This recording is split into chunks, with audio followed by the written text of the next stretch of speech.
25শে December দেশে ফিরছেন তারেক রহমান। দেয়া হবে ঐতিহাসিক সংবর্ধনা, বরণ করতে প্রস্তুত হচ্ছে 300 ফিট। ভোটের গাড়ির প্রচারণা শুরু আজ। নির্বাচনের আগে আইন শৃঙ্খলা পরিস্থিতি উন্নত হবে মন্তব্য সিএসির। খুলনায় এনসিপি নেতা গুলিবিদ্ধ। হাদি হত্যার বিচারে দ্রুত বিচারিক ট্রাইব্যুনাল গঠনের দাবি ইনকিলাব মঞ্চের। প্রয়োজনে আন্তর্জাতিক পেশাদার তদন্ত সংস্থার সহায়তার দাবি। ইন্দোনেশিয়ায় বাস উল্টে 16 জনের মৃত্যু। সুদানের ড্রোন হামলায় নিহত 10, এখনো চিহ্নিত হয়নি হামলাকারী। এবং 26শে ডিসেম্বর শুরু হতে যাচ্ছে বিপিএল এর দ্বাদশ আসর। অভিজ্ঞ তারুণ্যের সমন্বয়ে দল গঠন রাজশাহীর। নেতৃত্বের ভার শান্তর কাঁধে।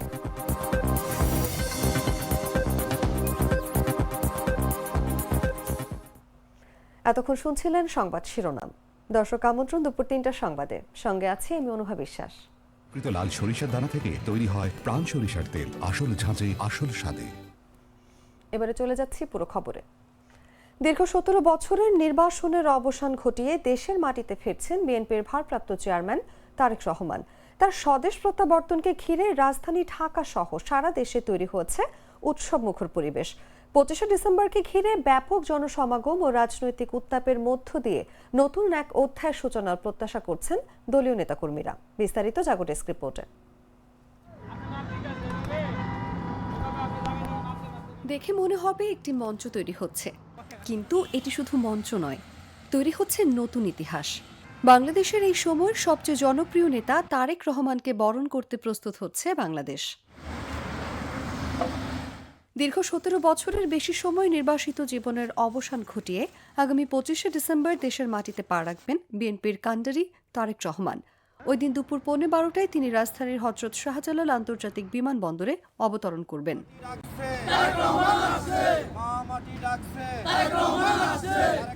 বিমানবন্দর থেকে বের হওয়ার পর রাজধানীর পূর্বাঞ্চলের 300 ফিটে তারেক রহমানকে বিশাল গণসংবর্ধনা দেয়া হবে। তার জন্য প্রস্তুত হচ্ছে মঞ্চ। আমরা নিরাপত্তার ব্যাপারে 100% নিশ্চিত আছি। সে দেশে আসলে ভালো থাকবে, অবশ্যই ভালো থাকবে, কোনো প্রকার সমস্যা ইনশাল্লাহ হবে না। কিছুই করতে পারবে না এত জনগণের মাঝে। অনেক আশাবাদী, ভালো একটা সমাবেশ এখানে হবে ওনার আশাকে কেন্দ্র করে। 17 বছর পর দেশে ফিরছেন প্রিয় নেতা, তাই তো নেতাকে এক নজর দেখার জন্য রাজধানী ঢাকায় ছুটে আসছেন নেতাকর্মীরা। অনেকে থাকার জায়গা না পেয়ে রাত কাটাচ্ছেন রিকশার গ্যারেজে। দেশ নায়ক তারেক রহমান বাংলাদেশে আসবে, এই জন্য আমরা অনেক খুশি, আমরা অনেক আনন্দিত যে আমাদের 300 ফিটে এই দিক দিয়ে আপনার ঢাকা অন্তর্বর্তী খিলক্ষেত থানার আন্ডারে আমাদের এখানে আসবে, তারেক রহমান ভাষণ দিবে, আমরা এই আশায় আছি। তারেক রহমানের স্বদেশ প্রত্যাবর্তনের আয়োজনকে সফল করতে ব্যাপক প্রস্তুতি নিয়েছে বিএনপি। দলটির স্থানীয় নেতাকর্মীরা মনে করছেন কোটির বেশি মানুষের জনসমাগম হবে ঐতিহাসিক 25শে ডিসেম্বরে।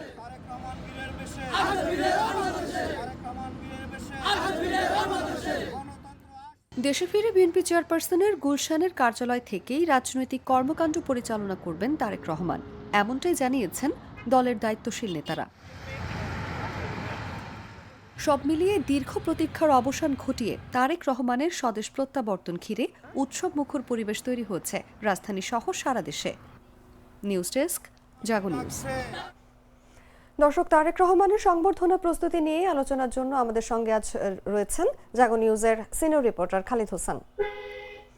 আপনাকে আমন্ত্রণ আমাদের আজকের আলোচনায়। ধন্যবাদ আপনাকে। আমরা যেমনটি জানি যে 25শে ডিসেম্বর বিএনপির ভারপ্রাপ্ত চেয়ারম্যান তারেক রহমান কিন্তু দেশে প্রত্যাবর্তন করছে এবং এই ঘিরে ব্যাপক উৎসবমুখর পরিবেশ আমাদের রাজধানীতে বিরাজ করছে এবং সারা দেশে আসলে আমরা দেখতে পাচ্ছি। এদিকে আবার জানি যে বিএনপির মহাসচিব কিন্তু বলেছেন যে তারেক রহমানকে এমন সংবর্ধনা দেওয়া হবে যা কখনো কোনো নেতা পাননি। আপনার কাছে জানতে চাইবো যে এত বড় সংবর্ধনা দেওয়ার জন্য দল থেকে আসলে কি ধরনের পদক্ষেপ গ্রহণ করা হয়েছে, কেমন প্রস্তুতি চলছে এবং 300 ফিটে কি ধরনের আয়োজন চলছে? আপনাকে ধন্যবাদ। আপনি যেমনটি বলছিলেন যে বিএনপির ভারপ্রাপ্ত চেয়ারম্যান তারেক রহমান দীর্ঘ 17 বছরের প্রবাস জীবন শেষে তিনি ঢাকা আসবেন। আগামী 25শে ডিসেম্বর বেলা 11:45 তার কে বহনকারী বিমান শাহজালাল আন্তর্জাতিক বিমানবন্দরে সেটি ল্যান্ড করবে। তারপর মূলত তিনি এয়ারপোর্ট থেকে এভার কেয়ার মা বিএনপি চেয়ারপারসন সাবেক প্রধানমন্ত্রী বেগম খালেদা জিয়া চিকিৎসাধীন রয়েছেন, সেখানে দেখতে যাবেন। আপনি ঠিকই বলছেন যে বিএনপি মহাসচিব মির্জা ফখরুল ইসলাম আলমগীর তারেক রহমানের এই স্বদেশ প্রত্যাবর্তনকে ঘিরে তিনি বলেছেন এই যে তার এই আগমনটাকে খুব স্মরণীয় করে রাখতে চায় তারা। ইতিমধ্যে এই বিষয়টা নিয়ে আমরা বিএনপির বিভিন্ন পর্যায়ের বিশেষ করে বিএনপি সংগঠন যে প্রধান আছে পক্ষ থেকে আসলে নেওয়া হয়েছে কর্মীদের কর্মসূচিতে অংশগ্রহণ। বিএনপির জ্যেষ্ঠ যুগ্ম মহাসচিব রুহুল কবির রিজভী তিনি আমাকে যেটা জানিয়েছেন যে এই সমাগমকে ঘিরে অর্থাৎ তারেক রহমানের স্বদেশ প্রত্যাবর্তনকে ঘিরে অন্তত সমাগম আশা করছে। 25শে ডিসেম্বর ঘিরে আসলে বিএনপির কর্মসূচি এবং কর্ম পরিকল্পনা সম্বন্ধে আপনার কাছে একটু জানতে চাইবো। মানে যদি মোটা কথা বলতে চাই যে দিনের শুরু থেকে শেষ পর্যন্ত বিএনপি কি কি ধরনের কর্মসূচি গ্রহণ করছে?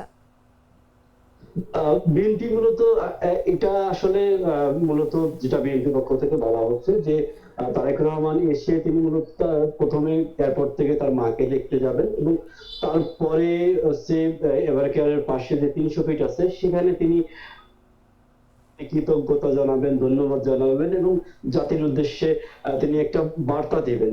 সেখানে চলে যাবেন তার ফিরোজ এবং এই যে তার পিতার যে অর্থাৎ শেরেবাংলা নগরে জিয়াউর রহমানের যে মাদার সেখানে তিনি আসবেন বলে আমরা আপাতত জানতে পারছি। তবে আনুষ্ঠানিকভাবে এখনো এ বিষয়ে কোনো শিডিউল এখনো ডিক্লেয়ার করা হয়নি। তবে শুধু এতটুকু বিএনপির পক্ষ থেকে আনুষ্ঠানিকভাবে জানা গেছে যে তিনি ঢাকায় নামবেন, নেমে তারপরে এভারকেয়ারে। আচ্ছা, বর্তমান পরিস্থিতিতে কিন্তু নিরাপত্তা ইস্যুর একটা কথা থেকেই যাচ্ছে সরকার থেকে, তারপরেও সব ধরনের নিরাপত্তা আশ্বাস দেওয়া হয়েছে তারেক রহমানের প্রত্যাবর্তন ঘিরে। দলের পক্ষ থেকে আসলে শীর্ষ নেতার নিরাপত্তা নিয়ে কি কি ধরনের নিরাপত্তা বিষয়ক ব্যবস্থা গ্রহণ করা হয়েছে যদি বলতেন? মূলত দলীয় দুটি বলয়ে, একটা আছে বিএনপির নেতা কর্মীরা তারা একটা নিরাপত্তা বলয় তৈরি করেন এবং আরেকটি হচ্ছে আনুষ্ঠানিক অর্থাৎ বিএনপি চেয়ারপারসনের জন্য একটা সিকিউরিটি ফোর্স আছে যেটা খুবই দলীয়ভাবে এটা প্রাইভেট, যার নাম হচ্ছে সিএসএফ অর্থাৎ চেয়ারপারসন সিকিউরিটি ফোর্স। আমরা দেখলাম যে গত সপ্তাহে চেয়ারপারসনের সিকিউরিটি ফোর্সের প্রধান হিসেবে সাবেক একজন কর্নেল ডক্টর এম শামসুল ইসলামকে নিযুক্ত করা হয়েছে এবং এই মূলত সিএসএফ যেটা চেয়ারপারসনের সিকিউরিটি ফোর্স তারাই এই নিরাপত্তা তারা নিশ্চিত করবেন। তবে যদি কোনো অনাকাঙ্ক্ষিত কোনো ঘটনা ঘটে, প্রতিরোধমূলক কোনো ব্যবস্থা নেওয়ার মতন ক্ষমতা আসলে সিএসএফ এর নেই। সিএসএফ শুধু ক্রাউডটা আসলে কন্ট্রোল করতে পারে।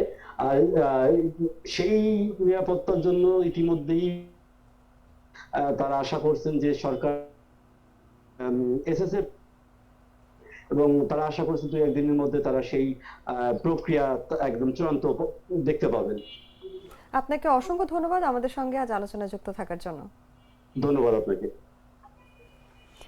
দর্শক, কথা বলছিলাম জাগো নিউজের সিনিয়র রিপোর্টার খালিদ হোসেনের সঙ্গে। এবার চলে যাচ্ছি অন্যান্য সংবাদে।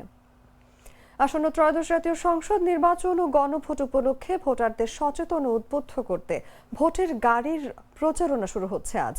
সোমবার বিকেল 4টায় প্রধান উপদেষ্টা অধ্যাপক ডক্টর মোহাম্মদ ইউনূস জাতীয় সংসদের দক্ষিণ প্লাজায় ভিডিও বার্তার মাধ্যমে ভোটের গাড়ি উদ্বোধন করবেন। অনুষ্ঠানে উপস্থিত থাকবেন তথ্য ও সম্প্রচার মন্ত্রণালয়ের উপদেষ্টা সৈয়দা রিজওয়ানা হাসান, সংস্কৃতি বিষয়ক মন্ত্রণালয়ের উপদেষ্টা মোস্তফা সরওয়ার ফারুকী এবং নির্বাচন কমিশনের সিনিয়র সচিব আক্তার আহমেদ। এর আগে রোববার তথ্য ও সম্প্রচার মন্ত্রণালয়ের সংবাদ বিজ্ঞপ্তিতে এ তথ্য জানানো হয়।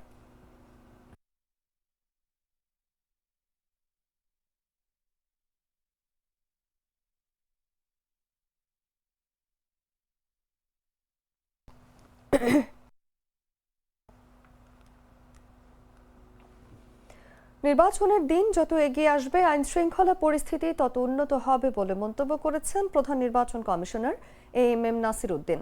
বলেন, সম্প্রতি হাতি ইস্যু নিয়ে জনমনে কিছুটা উদ্বেগ থাকলেও কমিশন মনে করছে ভোটের দিন যত ঘনিয়ে আসবে মানুষের ভয় তত কেটে যাবে।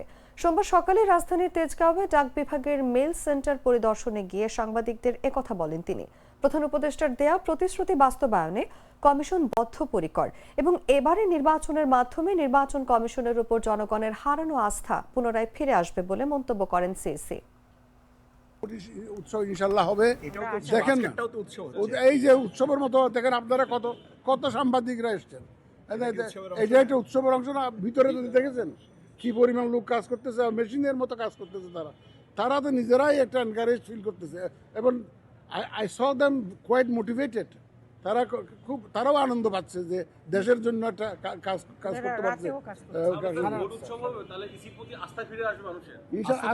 আস্থা তো আছে, আস্থা তো ফিরে আসার তো ব্যাপার নেই। এখন ইনশাল্লাহ আপনারা দেখবেন, সময় আসুক, দেখবেন আপনারা। আমরা পুরা দেশবাসী, বড় রাজনৈতিক দল সহ রাজনৈতিক দল সহ সবাই তো ইলেকশন চায়, সবাই দেশের মঙ্গল চায়, ভোটাররাও চায়। কালকে আমাদের আইন শৃঙ্খলা বাহিনী আপনি দেখেছেন, সব বাহিনী প্রধানরা একসাথে জাতিকে আমরা একটা মেসেজ দিয়েছি যে আমরা সবাই এক, ইলেকশনের ব্যাপারে সবাই এক, আমরা সুন্দর নির্বাচন সবাই চাই, সবাই মিলে আমরা ইনশাল্লাহ এটা করব। খুলনার সার্জিক্যাল এলাকায় জাতীয় নাগরিক পার্টির নেতা মোতালেব শিকদারকে গুলি করেছে দুর্বৃত্তরা। সোমবার দুপুর 12টার দিকে এই ঘটনা ঘটেছে। স্থানীয়রা তাকে উদ্ধার করে খুলনা মেডিকেল কলেজ হাসপাতালে নিয়ে গেছেন। তিনি দলটির খুলনা বিভাগীয় প্রধান ও শ্রমিক শক্তির কেন্দ্রীয় সংগঠক বলে জানা গেছে। খুলনার সোনাডাঙ্গা থানার ভারপ্রাপ্ত কর্মকর্তা রফিকুল ইসলাম বিষয়টি নিশ্চিত করেছেন।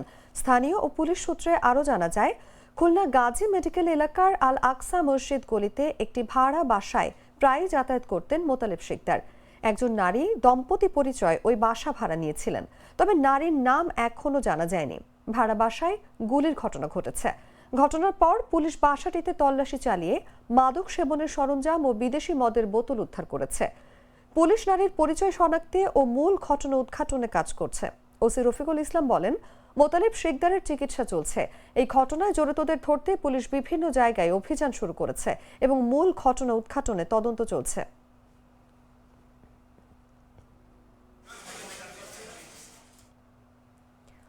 আসন্ন ত্রয়োদশ জাতীয় সংসদ নির্বাচনে প্রতিদ্বন্দ্বিতা করতে ঢাকা 10 আসনের মনোনয়ন ফর্ম সংগ্রহ করেছেন আসিফ মাহমুদ সজীব ভূঁইয়া। সোমবার ধানমন্ডির নির্বাচন কমিশন অফিস থেকে মনোনয়নপত্র সংগ্রহ করেন তিনি। আসিফ জানান, সরকারের 1.5 বছরের অভিজ্ঞতা কাজে লাগাতে চান নির্বাচনী আসনের উন্নয়নে। জুলাই অভ্যুত্থানের নায়কদের টার্গেট করা হচ্ছে এমন তথ্য আছে জানিয়ে তিনি বলেন, নিরাপত্তা ঘাটতির কারণে প্রচারণা বাধাগ্রস্ত হতে পারে। ধানমন্ডি 10 আসনে এরই মধ্যে পোস্টার ও নির্বাচনী বুথ সরিয়ে আচরণবিধি লঙ্ঘনের বিরুদ্ধে ব্যবস্থা নিতে নির্বাচন কমিশনকে আহ্বান জানান আসিফ মাহমুদ। তিনি অঙ্গীকার করেন নিজ প্রচারণার আচরণবিধি অনুসরণেরও। এছাড়া নানা গোষ্ঠী আওয়ামী লীগ ছাড়া নির্বাচনকে প্রশ্নবিদ্ধ করতে চাইছে অভিযোগ করে যথাসময়ে নির্বাচন আয়োজন নিশ্চিতে সরকারের প্রতি আহ্বান জানান আসিফ মাহমুদ। জনগণকে সাথে নিয়ে জয়ের আশাবাদ এই তরুণ নেতার।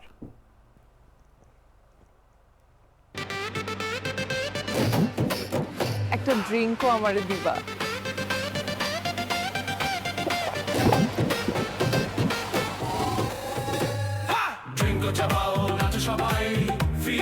ড্রিঙ্কো হাতে তোমার বিয়ের, হলুদের অথবা রিসেপশনের নাচের ভিডিও #ড্রিঙ্কো দিয়ে শেয়ার করে জিতে নিতে পারো সিঙ্গাপুর হানিমুন ট্রিপ। শরীফ ওসমান হাদি হত্যার বিচার প্রক্রিয়া শেষ করতে দ্রুত বিচারিক ট্রাইব্যুনাল গঠনের দাবি জানিয়েছে ইনকিলাব মঞ্চ। সোমবার দুপুর 12:30টার দিকে রাজধানীর শাহবাগে জাতীয় জাদুঘরের সামনে সংবাদ সম্মেলনে এই ঘোষণা দেন সংগঠনের সদস্য সচিব আব্দুল্লাহ আল জাবের। তিনি বলেন, এই হত্যাকাণ্ডের জন্য একটি দ্রুত বিচারিক ট্রাইব্যুনাল গঠন করতে হবে। প্রয়োজনে আন্তর্জাতিক পেশাদার তদন্ত সংস্থার সহায়তা নিতে হবে। কোনো তথাকথিত বন্দুক যুদ্ধ নয়, প্রকাশ্যে বিচারের দাবি জানান তারা। যে প্রধান উপদেষ্টা গতকালকে একটি নিরাপত্তা বিশ্লেষকদের নিয়ে একটা বৈঠক করেছেন এবং সেই বৈঠকে সে বলেছে এছাড়াও হাদি, মানে হচ্ছে হাদি এখন আর মেইন সাবজেক্ট নাই, মানে হাদিকে মেইন সাবজেক্ট দিয়ে বাদ দেওয়ার মতো চেষ্টা করা হয়েছে। হাদিকে যদি আপনারা মেইন সাবজেক্ট থেকে বাদ দেন, আপনারা কিন্তু মেইন সাবজেক্ট থাকবেন না। হাদিকে মেইন সাবজেক্টে রেখেই আপনাদের সকল সিদ্ধান্ত গ্রহণ করতে হবে।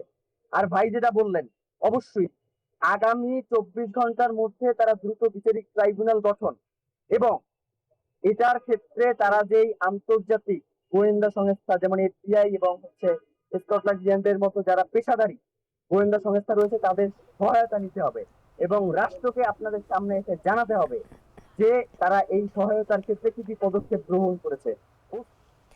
জাতীয় দৈনিক প্রথম আলো মামলা করেছে, তবে দ্য ডেইলি স্টারের মামলা প্রক্রিয়াধীন রয়েছে বলে জানিয়েছেন অতিরিক্ত police commissioner S N. Mohammad Nazrul Islam. বলেন, এ পর্যন্ত 17 জনকে গ্রেফতার করা হয়েছে এবং পুলিশের পক্ষ থেকে এই ঘটনায় 4টি আইনে মামলা হয়েছে। সোমবার রাজধানীর মিন্টো রোডে ডিএমপির মিডিয়া সেন্টারে ব্রিফিং এসব কথা বলেন তিনি।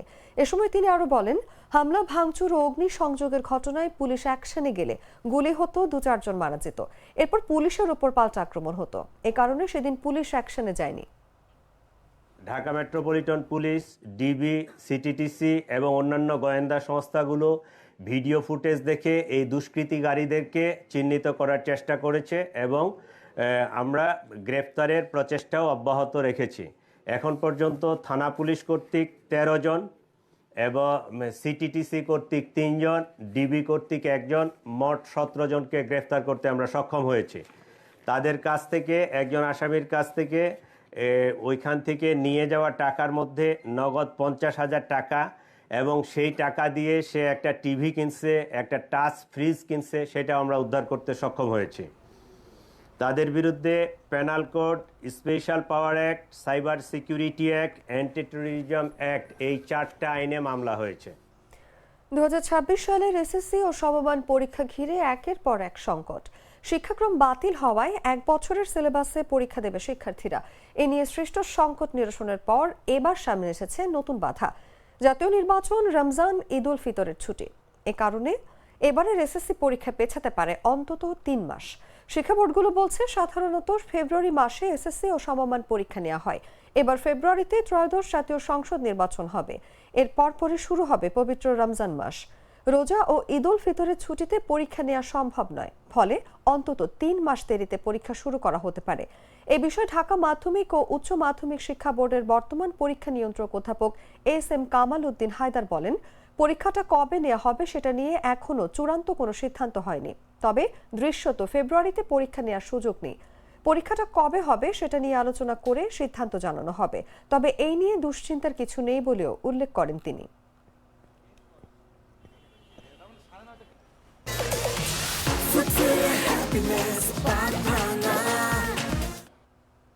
জানাবো আন্তর্জাতিক সংবাদ।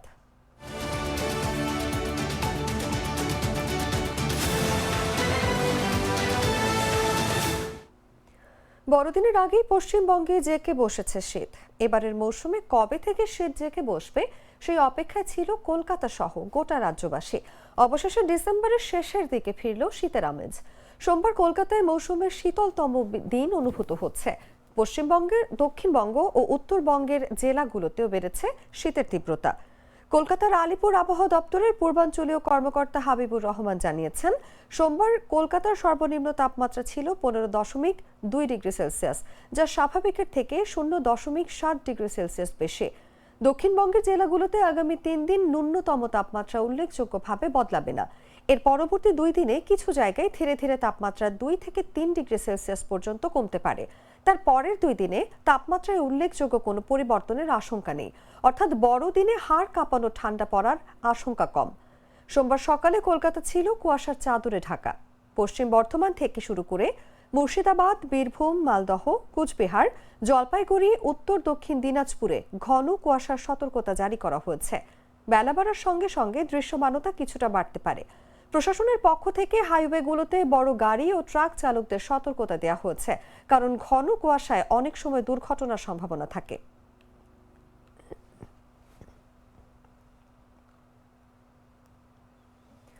ইন্দোনেশিয়ায় একটি বাস উল্টে যাওয়ার ঘটনায় 16 জনের মৃত্যু হয়েছে। সোমবার ভোরে দেশটির একটি মহাসড়ককে ধাক্কা খেয়ে বাস উল্টে যায়। এক উদ্ধারকর্মী এই তথ্য জানিয়েছেন। স্থানীয় অনুসন্ধান ও উদ্ধার সংস্থার প্রধান বুদি অনু এক বিবৃতিতে বলেন, রাজধানী জাকার্তা ও ইয়োকার্তার দিকে যাচ্ছিল বাসটি। হাইওয়ে ইন্টারচেঞ্জের একটি মোড়ে পৌঁছানোর সময় বেশ দ্রুত গতিতে চলছিল। রাস্তার সঙ্গে সংঘর্ষের পর বাসটি উল্টে যায়। বুদি অনু বলেন, আমরা 34 জনকে সরিয়ে নিয়েছি। তিনি আরও বলেন, ঘটনাস্থলেই 15 জনকে মৃত ঘোষণা করা হয়েছে এবং হাসপাতালে আরও একজনের মৃত্যু হয়েছে। বেশ কয়েকজনকে চিকিৎসার জন্য সেমারাং শহরে নিয়ে যাওয়া হয়েছে বলে জানান তিনি। সংস্থা শেয়ার করা ফুটেজে দেখা গেছে উদ্ধারকারীরা একজনের মৃতদেহ ব্যাগে করে সরিয়ে নিচ্ছেন।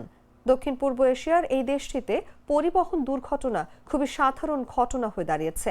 সেখানে পুরনো যানবাহনগুলো ঠিকভাবে রক্ষণাবেক্ষণ করা হয় না এবং নিয়মিত সড়কের নিয়ম শৃঙ্খলা লঙ্ঘন করা হয়।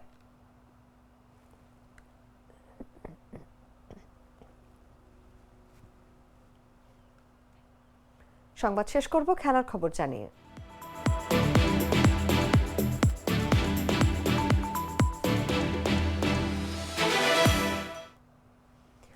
আসন্ন বিপিএল এর জন্য অভিজ্ঞ তারুণ্যের সমন্বয় দল গঠন করেছে রাজশাহী ওয়ারিয়র্স। জাতীয় দলের টেস্ট অধিনায়ক নাজমুল হোসেন শান্তকে অধিনায়কত্বের ভার দিয়েছে ফ্র্যাঞ্চাইজিটি।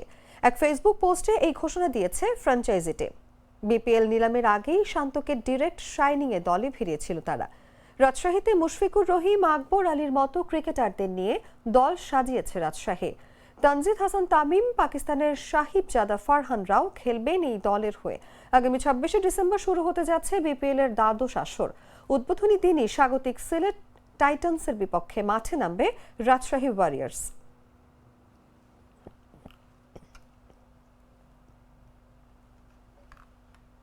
সংবাদ শেষ করার আগে শিরোনামগুলো জানিয়ে দিচ্ছি আরো একবার।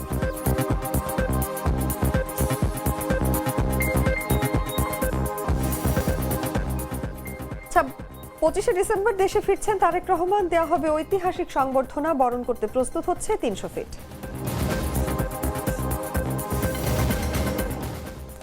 ভোটের গাড়ির প্রচারণা শুরু আজ। নির্বাচনের আগে আইন শৃঙ্খলা পরিস্থিতি উন্নত হবে, মন্তব্য সিইসির। খুলনায় এনসিপি নেতা গুলিবিদ্ধ। হাদি হত্যার বিচারে দ্রুত বিচারিক ট্রাইব্যুনাল গঠনের দাবি ইনকিলাব মঞ্চের। প্রয়োজনে আন্তর্জাতিক পেশাদার তদন্ত সংস্থা সহায়তার দাবি। ইন্দোনেশিয়ায় বাস উল্টে 16 জনের মৃত্যু। সুদানের ড্রোন হামলায় নিহত 10, এখনো চিহ্নিত হয়নি হামলাকারী। এবং 26 ডিসেম্বর শুরু হতে যাচ্ছে বিপিএল এর দ্বাদশ আসর। অভিজ্ঞ তারুণ্যের সমন্বয় দল গঠন রাজশাহীর। নেতৃত্বের ভার শান্তর কাঁধে।